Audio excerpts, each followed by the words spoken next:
¿De qué trata la vida de Chuck?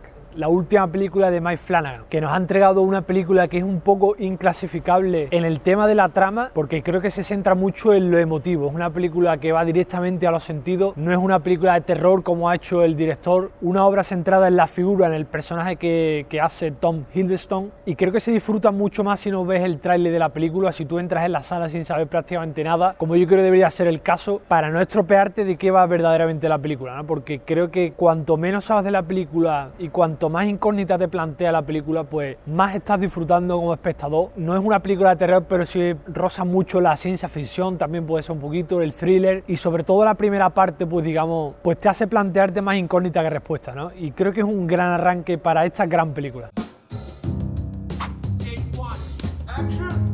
Y a Mike Flanagan pues lo conocemos de haber traído a Netflix la que yo creo que es la mejor serie, que es Misa de Medianoche, que era esta miniserie que tenía muchísimos textos filosóficos, muchísimas reflexiones, también tenía un trasfondo de vampiros y de terror, pero creo que eso lo dejaba en un segundo plano, y lo que al director siempre le ha interesado es la psique humana, ¿no? Es saber por qué somos como somos. Lo ha hecho en las demás películas que ha dirigido, y en esa serie sobre todo yo creo que fue su obra cumbre, ¿no? También es famoso por La Maldición de Bly Manor y la de Hill House, pero esa sí creo que están un poquito por debajo porque son más de terror. Quizá la primera, la que salía Henry Thomas, esa sí era más interesante de ver, ¿no? Sobre todo por un plano secuencia que tenía, porque es un director que ha sido ligado siempre al género de terror, pero creo que en esta película se ha alejado y creo que ha entregado de la que puede ser su mejor película, ¿no? Porque Doctor Sueño también era una gran obra, incluso puede ser que sea una digna secuela del Resplandor, una de las películas cumbre, pero creo que dio bastante la talla y fue muy original. Incluso a Stephen King también le gustó mucho, ¿no? Y el mismo Stephen King pues el que ha escrito un relato corto en el que se basa esta película, ¿no? Stephen King también asociado al género de terror, pero creo que de vez en cuando, como puede ser Cadena Perpetua, como puede ser La Milla Verde, que La Milla Verde tenía tintes también de ciencia ficción, pero de vez en cuando Stephen King pues entrega obras que no son de terror, ¿no? Que son más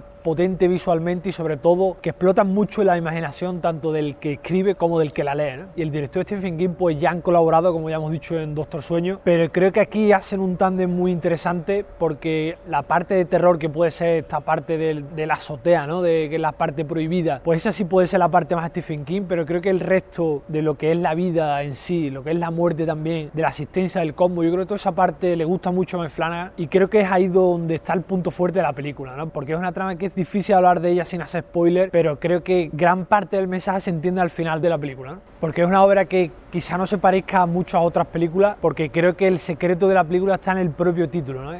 Va sobre la vida de Chuck, tiene creo que 3 actos y son 3 etapas de la vida, ¿no? Y el más inquietante quizás sea el primero, que es a la vez el más cercano a la ciencia ficción, ¿no? Podríamos decir, porque no sabemos quién es Chuck todavía. Sí sabemos que la protagoniza Tom Hiddleston, pero no aparece en la película, ¿no? Sigue sin aparecer, ¿no? Y se crean muchas incógnitas y creo que hasta la media hora así, pues no aparece, y creo que eso es parte también del mensaje que se entiende al final, ¿no? Porque la película habla de la vida de Chuck y los 3 actos, aunque parecen que están desconectados entre sí, pues están, sobre todo el primero puede parecer que está más alejado, pero creo que es el que le da cohesión al mensaje que quiere transmitir el director, porque no solamente va de la vida de Chuck, sino también en la improvisación de la vida, ¿no? Que también estos momentos de dejarte llevar, estos momentos de no pensar también, que creo que es lo que hace brillante el mensaje de esta película, que habla mucho del germen de la espontaneidad, ¿no? Porque la película habla mucho de la ciencia, ¿no? Del cosmos, de las matemáticas, pero creo que el centro también es el momento del baile, ¿no? El momento de no pensar, por ejemplo, el momento del caos, ¿no? En el que la estadística y la probabilidad pues no tienen poder ninguno, y en el que simplemente se es feliz, porque quizá todos no sean números, ¿no? Y eso quizás sea también parte de la belleza de la vida, porque estamos ante una obra que se puede asemejar, por ejemplo, a Benjamin Button, ¿no? Que también estaba basado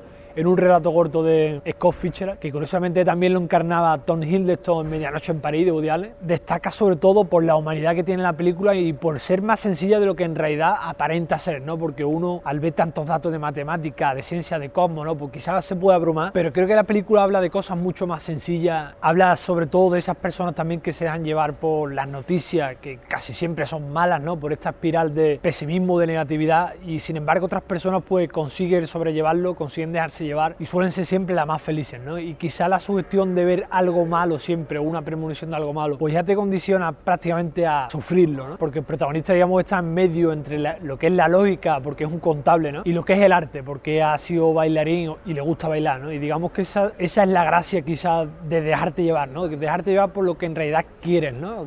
No creo que él quiera ser un contable, el personaje quería, por ejemplo, bailar, ¿no? Y eso se nota sobre todo en el segundo acto, que creo que quizás sea el más académico, ¿no? Porque creo que aunque tiene la mejor escena, que puede ser la del baile, pues creo que digamos el que sigue una narrativa más lineal. Los otros sí se toman mucho más licencias creativas. La banda sonora yo creo que es un acierto de Newton Brothers, porque digamos que es la que justifica la vida de Chuck, no la vida de Chuck sino el título, sino es la conexión emocional que tiene Chuck con el mundo y consigo mismo a través de esta espontaneidad, es la que transmite mucha serenidad en la calma, ¿no? A pesar del entorno. Pues puede ser que estemos ante la mejor película del año. Hemos tenido películas flojas, quizá una batalla tras otra, y esta, ¿no? Pues está ahí en el podio, pero sí creo que sobre todo merece la pena ver por la experiencia sensorial, ¿no? Que puede ofrecerte en pantalla, porque estamos acostumbrados quizá últimamente a un cine más comercial, y aunque sea una gran productora, ¿no? Aunque sea un director que no es tan conocido pero que tiene su grupo de seguidores, pues creo que ha ofrecido un gran producto, ¿no? Que sobre todo ahonda en no aislarse en ese pesimismo, ¿no? Y sobre todo en dejarte llevar por la espontaneidad, ¿no?